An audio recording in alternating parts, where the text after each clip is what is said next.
S P Hyderabad امجد احمد شیخ کی جانب سے جاری کردہ خصوصی ہدایت پر عمل درآمد کرتے ہوئے حیدرآباد پولیس کا سماجی برائیوں میں ملوث ملزمان اور منشیات فروشوں کے خلاف کارروائیوں کا سلسلہ جاری۔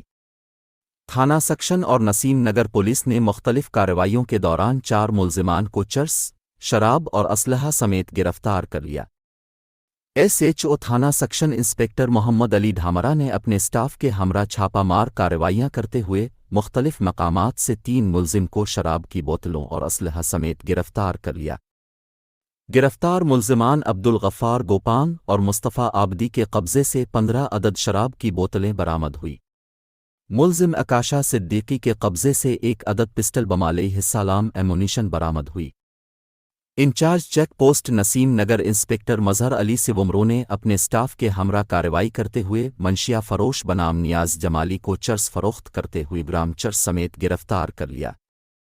گرفتار ملزمان کے متعلق مزید معلومات اور کرمنل ریکارڈ چیک کیے جا رہے ہیں۔